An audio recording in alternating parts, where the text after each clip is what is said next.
we rule the cricket world. Now the rules seem coming. Welcome to the Caribbean Cricket Podcast, your one-stop shop for all things West Indies cricket. By the fans, for the fans.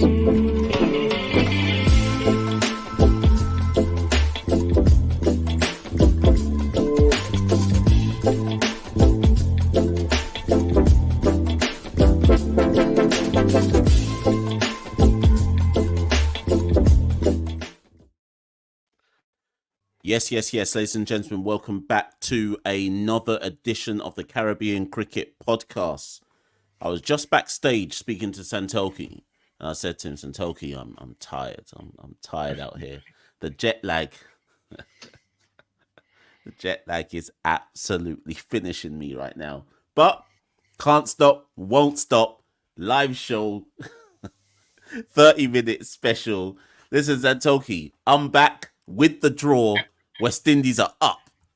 West Indies are up, avoided the L, Machel, one man army, flew out, Port of Spain, Machel, Port of Spain, Hewitt, out there, secured the draw, avoided 4 L's on the bounce, and we move. So, Mash, before we get into talking about the second test, obviously there's been a lot of content on the channel. You looked at the facilities, Queen's Park Oval, you've done an interview with young Badgery himself, you looked at the ground, all that kind of stuff. But outside of the cricket, first time in Trinidad on the Eastern Caribbean, how did you find the experience? What was it like overall as a visitor?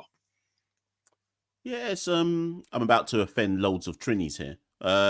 Big up all the Trinis who are in the live chat right now. Big up all the Trinis who are watching this on the replay. So I didn't get to Tobago. So that's the first thing. Oh, says that Santokie's echoing. Hold on, people. Hold on. So if I speak, I think it's echoing through your microphone. Oh my God! You see what I mean? We're really back now, people. 1 second. Let me just fix this now. 1 second. See, people, this is how you know that we're right. Okay, people, let us know if Santokie is echoing. Santokie, say something. If you wait, hold on. I think, can you hear it echo now? No. Yeah, I can hear it. One sec. I'm gonna do something. Right. People try to blame me, for the Wi-Fi, fam. This time it's not even on me. I think that's it. I can't hear the echo now. Yeah, we're all good. I can't hear it. Can you hear it? Yeah. No, it's all gone. It's good now, man. We're good to go. Yeah. we move. Listen, this is unedited, We just do it. We just jumped on, literally. Didn't even do a mic test before we came on. All right, Caribbean Cricket Podcast is back, We're back, We're down bad and we're back. So, Mash, yeah, as you were saying, how did you find Port of Spain outside of the cricket as a tourist? How did you find the city, the people, the food, the culture? What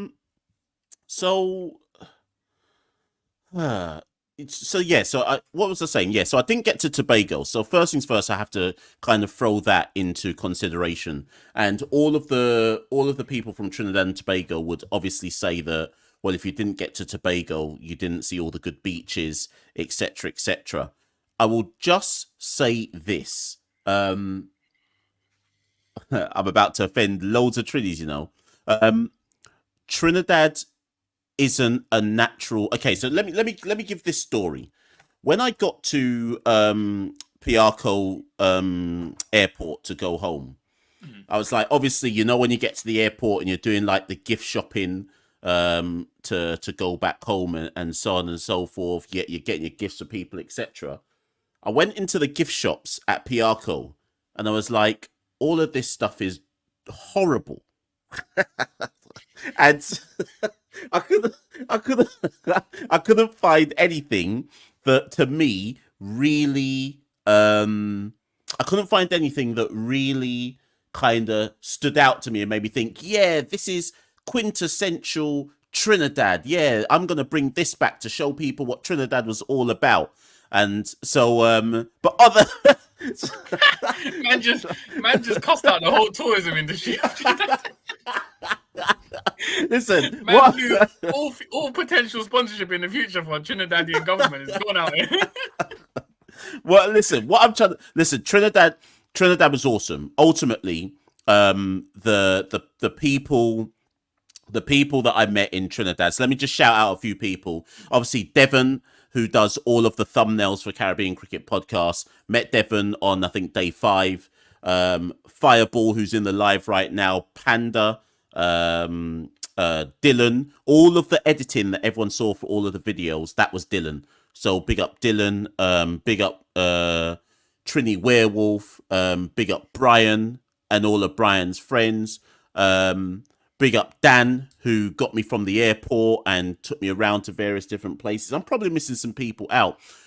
What I would say, though, Santokie, is the CCP movement is truly global, because every single day on that on of the test match, people came up to me who I've never met before and was like, yeah, big up CCP, it's great to see you here, XYZ, where's Santokie? I was lying to people saying that you were going to Guyana and that's why you didn't come to Trinidad. But big up everybody. Big up everybody I met in Trinidad. It was a really, really good experience. And hopefully the start of many trips from CCP on the road. Obviously, you and I did the 3 test matches, Santokie, the Beckenham Tour match. I carried it on into Trinidad. So I think we've earned our right to a rest this summer after all of that. Yeah, and also you got a cameo on the feed as well, getting mentioned sitting in the stands, doing your tweets, cussing out India live. It was caught on camera. So all good, yeah. As you said, the CCP movement grows and we move. So this is what the live episode is about. We're looking ahead to the second test in Guyana. You know, it's a big moment for Guyana, you know. First test since 2011. Been a long time coming, 13 years. Series on the line as well, you know, for as the debate was on the first test whether West Indies were that down bad or whether it was a performance, you know, to take some heart from. At the end of the day, we go into the second test. If we win this, we take the series. So a lot to look forward to. And firstly, I think the first thing to get out of the way, Mash, is Craig Brathwaite in the press conference earlier. I say press conference, it was about 2 minutes. I think it was 2 minutes in total. He was very, very brief. He basically said they're keeping the same 11 as they did in the first test and adding Shamar Joseph. So it's a 12-man sort of lineup for tomorrow. Shamar Joseph, they're going to make a play tomorrow as to whether he makes that 11. I'm assuming it's down to what they see from the pitch tomorrow morning, or it could be even be a fitness issue or something like that. But Shamar Joseph is in contention. But overall, Mash, the majority of the squad, we're not going to see Brian Charles make his debut. Justin Graves isn't going to come in. So generally speaking, majority of the squad, if not all, is going to be the same from the first test. Does that surprise you at all, or is that kind of where what your thinking was heading into the second test? Yeah, I'm not surprised in the slightest. I just don't see what justification they could have used to change the squad or change anybody really going into Guyana. Obviously, even with Shamar Joseph, the only reason Shamar will come into consideration is because the test match is in Guyana. Really and truly, it should be an unchanged side. That's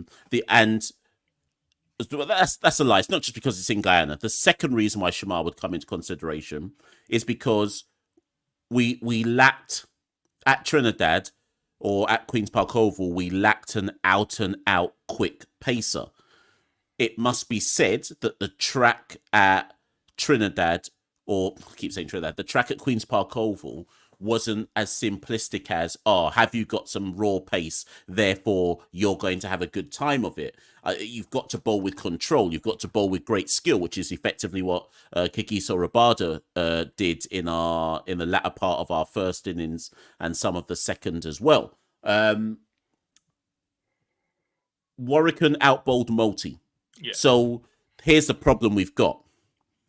If they only want to go with one spinner in Guyana and they want to bring Shamar Joseph in, Multi's the one who's got to take the L. Because Warwican didn't just out-bowl him, he significantly out-bowled him, right? Now, obviously, in Guyana, are they going to have the guts? Let's just say it's not a pitch that you want to play 2 spinners on. Remember, in Trinidad, Maharaj bowled 60-something overs for South Africa and picked up 8 wickets. I don't know if the South Africans will look at that and say, boy, we could have done with a second spinner in Dame Pete instead of using AD Markram, although Markram obviously did his job as well. Multi took no wickets, and Warwican did all the heavy lifting from a spin perspective. So if Guyana doesn't need 2 spinners, the change should be Shamar Joseph for Gudakesh Multi.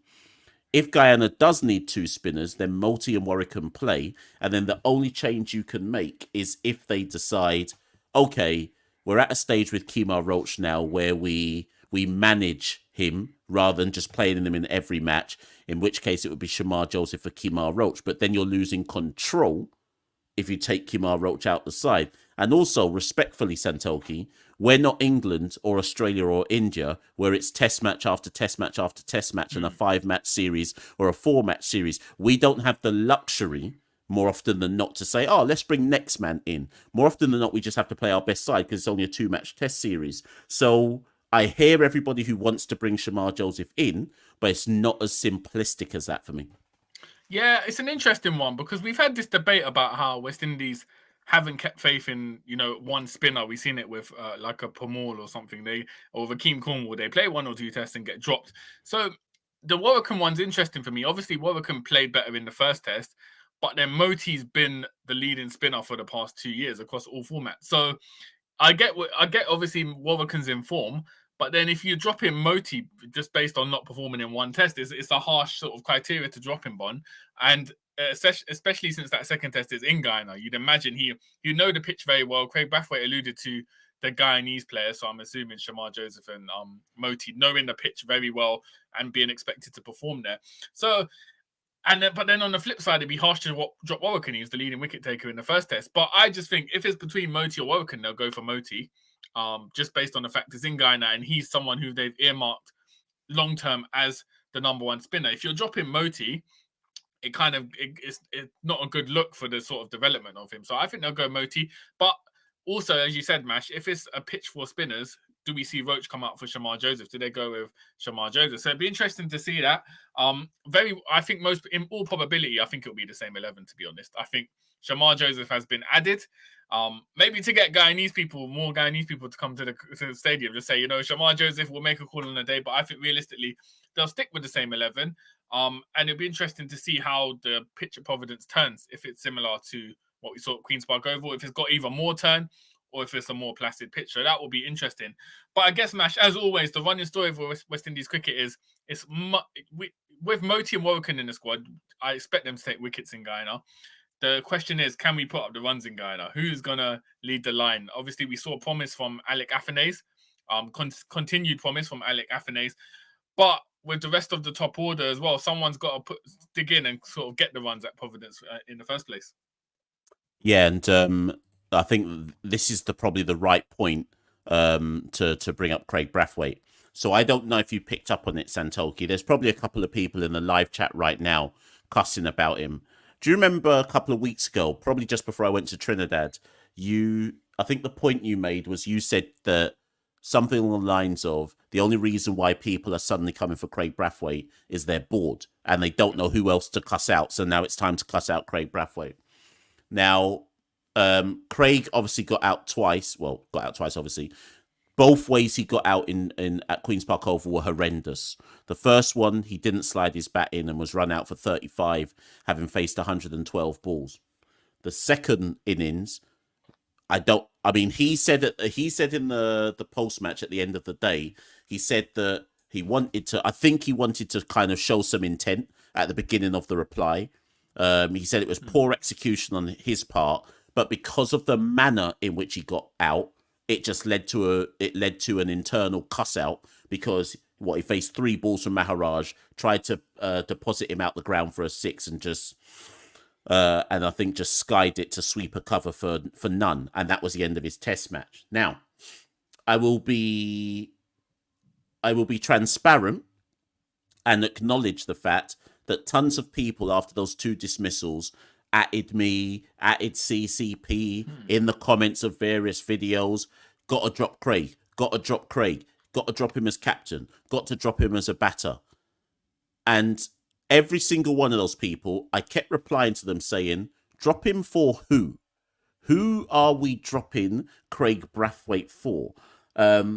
And before you come in to answer this, Santokie, I just want to remind everybody in this live chat, whether you're in the live now or whether you're watching this in the replay. In 2021, Craig averaged 34. In 2022, Craig averaged 62. In 2023, Craig averaged 35.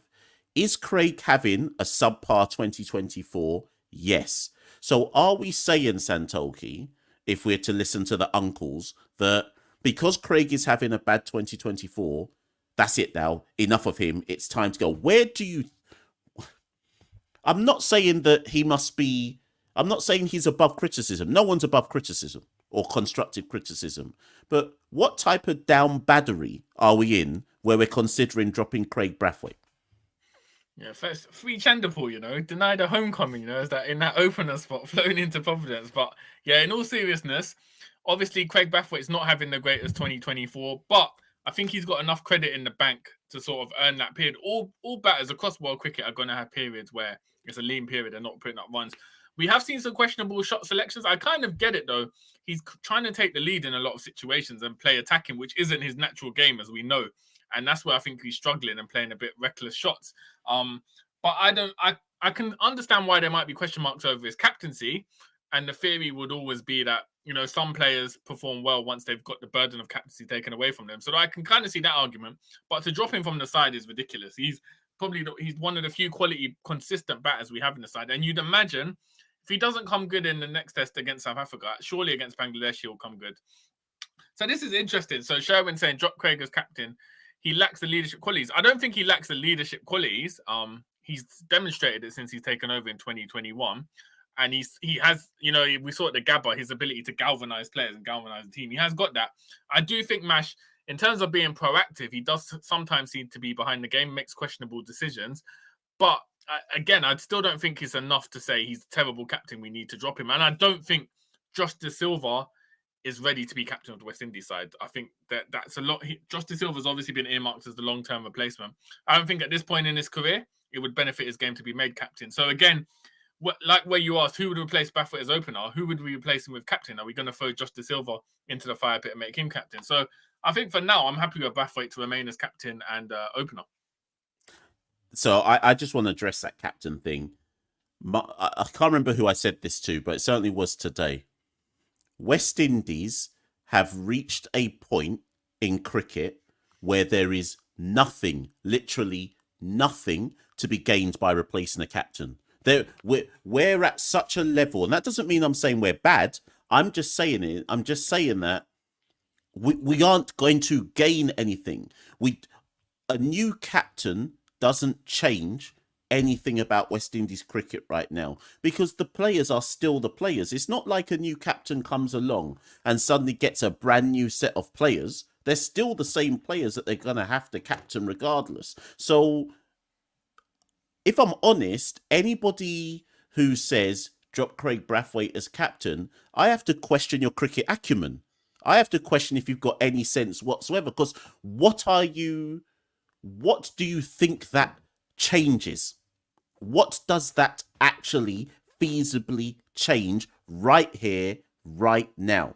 I just think, Santokie, that in West Indies cricket, we're so desperate, not me, not you, we're so desperate for a silver bullet that people just always go, oh, get this next man. Yeah. I'll get that next man. That's the change that will happen.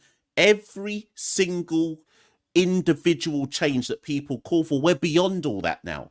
There is no get that person or bring in this man as captain or get that next man until you have a root and branch structural overhaul of all the territories in the region. There's no one individual that can fix anything with West Indies cricket. So I've gone past the point of this man should be captain or this man should be picked. It just is what it is. It is what it is. And guess what, Santokie? Do you remember that guy who came on that one time? And we laughed about it at the time, but now I reckon that guy was ahead of the curve. They're trying their best, Santokie. They're trying their best. They're trying their best. They're trying their best. What is this? Man said this, you know when you're a kid in school and you come like fifth in sports day and they give you that medal for trying your best. Man said we're at that point at this point. We're not even competing out here. But all right, so we looked at Craig Brathwaite. Machel Louis, I think again is the same story we saw in England. Got off to a good start, particularly in that first innings, and then just couldn't carry it through. Has shown glimpses of his talent. His shot selection is very good, but again, it's playing off that back foot. He plays off the front foot very well. Playing off the back foot is a weakness that's been identified, but Machel Louis is someone who hopefully with more experience of just first-class cricket in general, like not even test cricket, just once he plays more in another year or so, hopefully we'll see him as a better player. Casey Carty, Mash. Now, it's interesting. I think you must be one of the few people that's been there live for his ODI debut and his test debut. So you saw him for his test debut. You got 42 and 31. Tears in my eyes after Kirk McKenzie seeing a number 3 get into double-digit scores. What did you make of Casey Carty? What did he kind of justify that selection for test debut? Yeah, I think any cricketer that bats in the top 6, the one thing that you want to see from them is, do you have a good defence? And Casey in those two, well, we knew it anyways from ODI cricket because of his strike rate. The one thing that you can't criticize Casey about is he clearly has a defensive game. Will Casey Carty go on to score huge runs for West Indies at number 3? I mean, well, that's open for debate. But he looked busy. He looked busy at the crease, looked to try and... He wasn't just there blocking. He looked to try and turn over strike. He looked to try and find the gaps, and he looked solid in defence. I'm just trying to remember his 2 dismissals. One of them he got caught at short cover, which was a weak dismissal, to be fair. And the 42, I want to say he was trapped LBW, maybe Maharaj or Rabada for the 42. But yeah, it was Maharaj. Right. Okay. So, and there's no disgrace in that. I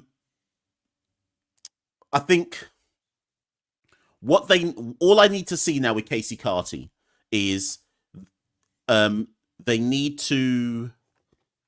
just need to just go with him now.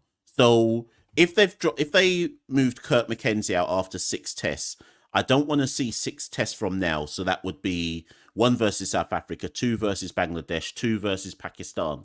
By the end of the Pakistan test, I don't want us to suddenly be like, well, Casey Carty's no good either. We just need to just go with these guys now.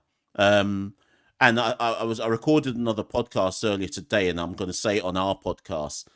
Moving forward, I only ever want to see 1 man in, 1 man out. I don't want to see any wholesale changes going forward from here where 2 men get dropped and 2 men come in. I think we just have to invest in these players now. So that's Mikhail, Casey, Alec, Kavem Hodge, Jason at 6. And unless there's injuries or unless somebody has a horror tour like Kirk McKenzie has, you just got to go with these guys and just say, you know what, we're backing you. We believe that you are the guys who will always make yourself available for Test cricket.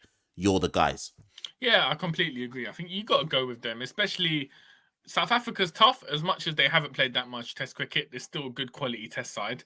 I think against Bangladesh, for a lot of these players, like I'm looking at Carty, Afanase, Hodge, they will hopefully be able to rack up runs against Bangladesh. Bangladesh traditionally aren't very good when they tour the West Indies in Test cricket. So you're looking at that and thinking, okay, cool. Can we build upon what we've learned in the past few series against England, South Africa, and these young players sort of make a mark when they are playing Bangladesh in the next series?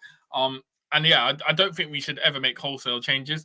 Just one other batter we need to talk about, Mash. Alec Afanase, obviously both big fans of him here on the podcast.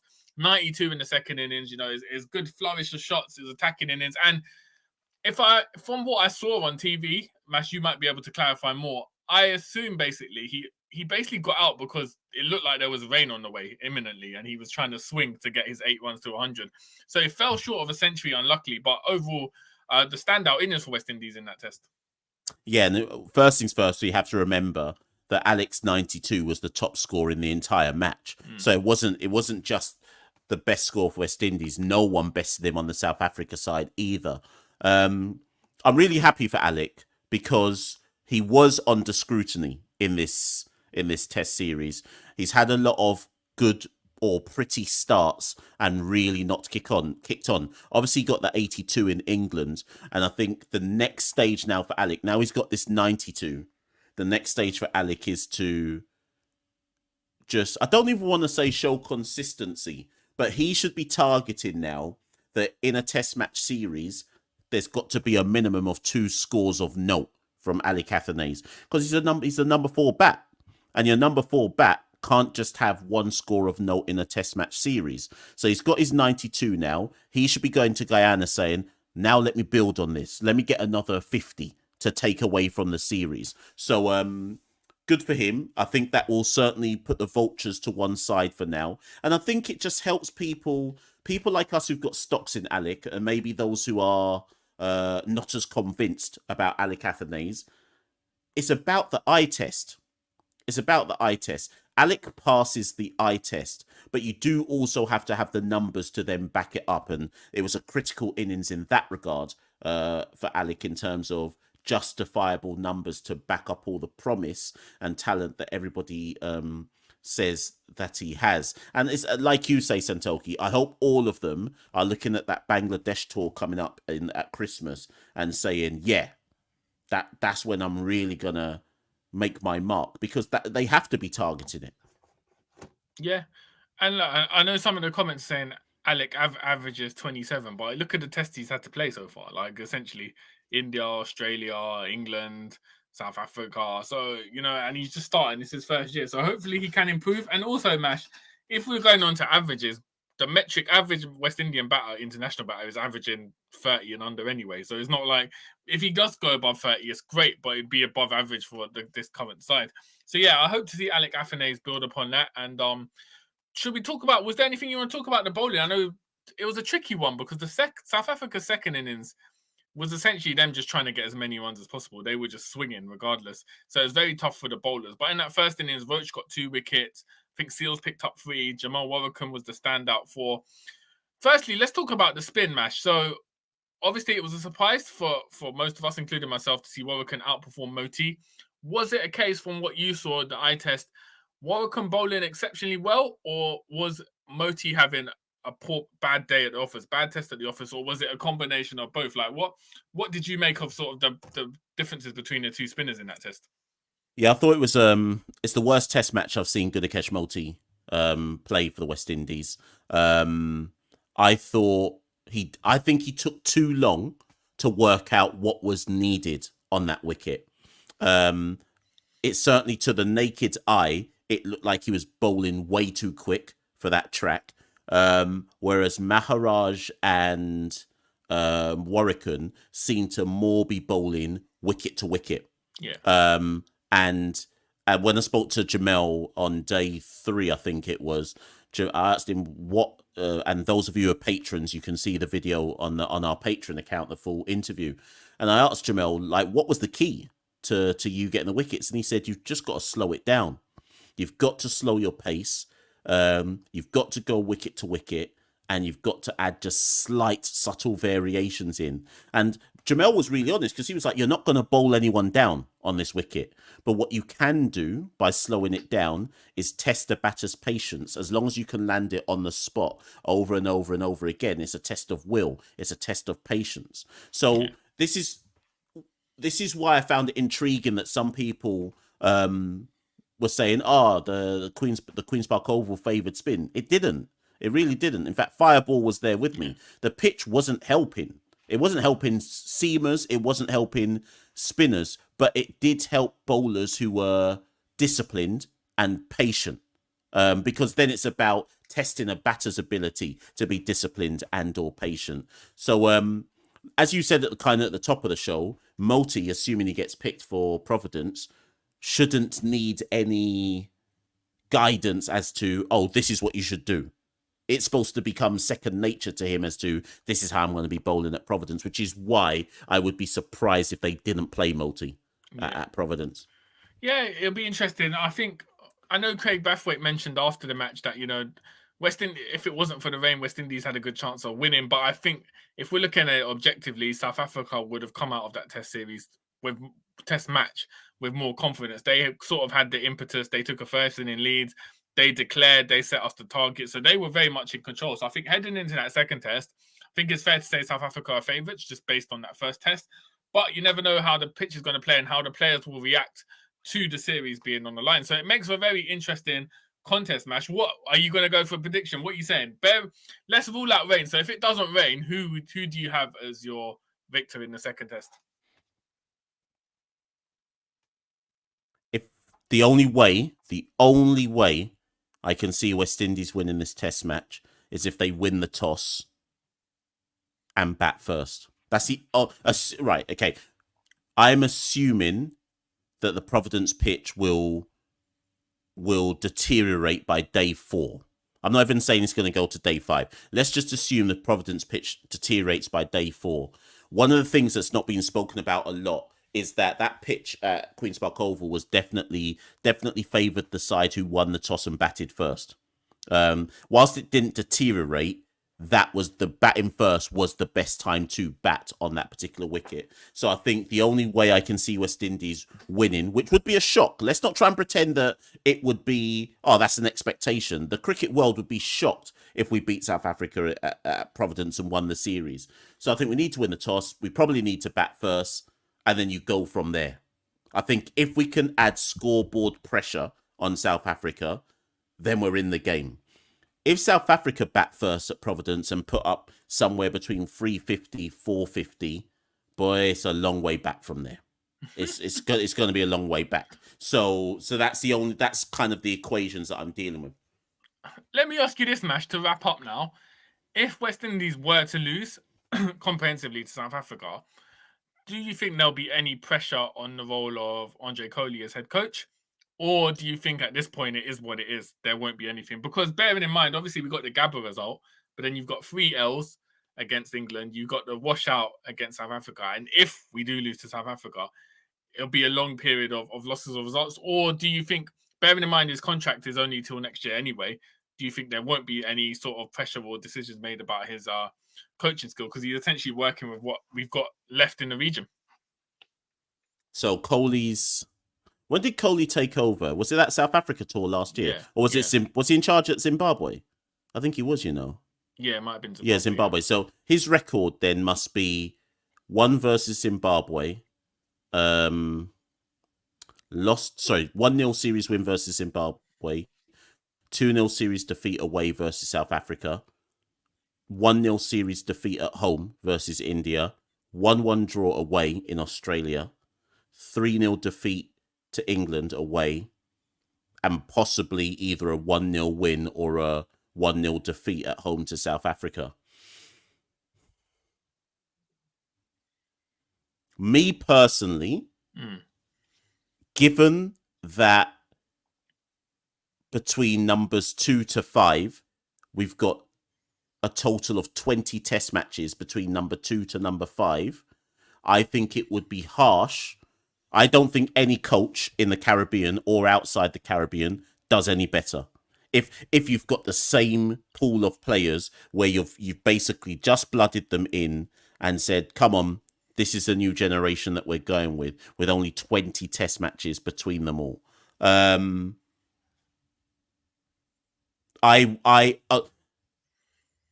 wouldn't be upset by it, but the condition would then be that we'd have to beat Bangladesh 2-0 at the end of the year. Yeah. So that's how I'd caveat it. Yeah, I think the Bangladesh win is going to be a big one.